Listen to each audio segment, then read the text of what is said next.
बहुत बड़ी खबर अमेरिका के एक अखबार ने छापी है। उसका बयान है कि अल-कायदा के नंबर 2 के सबसे बड़े आतंकी को ईरान में ढेर कर दिया गया है, तेहरान में मारा गया है। और उसके साथ ओसामा बिन लादेन की बहू भी थी, जिसे मार दिया गया है और जिसे लेबनान का बता के उसे मारा गया है। और यह बात 3 महीने पहले की है।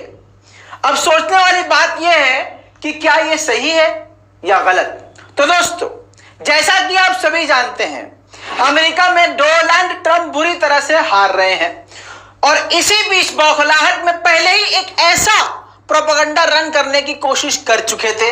शुरुआत में जब चुनाव शुरू होने वाले थे, मैं याद दिला दूं आपको, तो डोनाल्ड ट्रंप ने कहा था, आपको याद होगा, कि ओसामा बिन लादेन जिंदा है। उन्होंने ट्वीट भी किया था। जी हां दोस्तों, अब एक और आपको कहानी बताता हूं, एक और इनका पब्लिसिटी स्टंट याद दिला देता हूं। 100% आप लोगों को याद होगा, इन्होंने चुनाव के दौरान एक खबर और उड़ा दी थी कि मुझे कोरोना हो गया है, कोरोना पॉजिटिव हो गए थे। हम लोग बड़े खुश हुए थे, पूरी दुनिया के बहुत सारे लोग खुश हुए थे कि चलो सफेद सुअर अब मर जाएगा। लेकिन नहीं, ये इसका झूठ था। ये 2 दिन में ही, जी हाँ, 2 दिन में ही कोरोना से ठीक भी हो गया और पब्लिक प्लेस में जाके मास्क भी पहनाने लगा, जिससे खुद इसका झूठ पब्लिक के सामने आ गया। अब वो बुरी तरह से डोनाल्ड ट्रंप हार गए। अब डोनाल्ड ट्रंप हार तो गए, लेकिन इसकी हार के पीछे बहुत लोगों की हार है, जैसे इजराइल और बिन सलमान यानी सऊदी अरब। अब इन दोनों ने मिलकर सपोर्ट करना शुरू किया। हालांकि और कोई उनकी औकात है नहीं सपोर्ट करने की कि किसी तरह से सपोर्ट कर सकें। बिन सलमान पैसे से सपोर्ट कर रहा है, दूसरी तरफ इजराइल जो है मीडिया, असलहा, इन सब चीजों से, प्रोपेगेंडा से सपोर्ट करता रहा है। अब सोचने वाली बात यह कि 3 महीने बाद क्यों ये खबर सामने आ रही है, एक नया प्रोपेगेंडा। समझ में आई बात? नई एक कहानी, बिल्कुल हॉलीवुड स्टाइल की, फिल्मी स्टाइल में। अच्छा, ये बयान तो दे दिया, और इस बयान को बढ़ा चढ़ा के कौन बता रहा है? सऊदी अरब। क्यों? क्योंकि भैया बेस्ट फ्रेंड है डोनाल्ड ट्रंप इनका।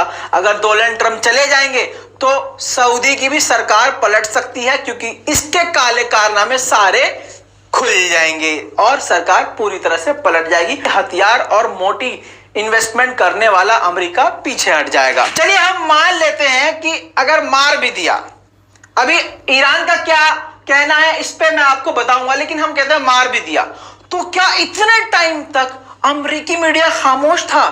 और क्यों खामोश था? क्या खामोश रह सकता था? क्या इजरायली मीडिया, जो कबूतर भी अगर ईरान में मारा जाता है तो उसको एक बड़ा अटैक बता देता है, बड़ा हादसा बता देता है, तो क्या इजरायली मीडिया इस पर चुप रहता? जवाब आप जानते हैं, बिल्कुल खामोश नहीं होता। लेकिन अब ये एकदम से मास्टर स्ट्रोक इस टाइम पे 3 देश खेल रहे हैं।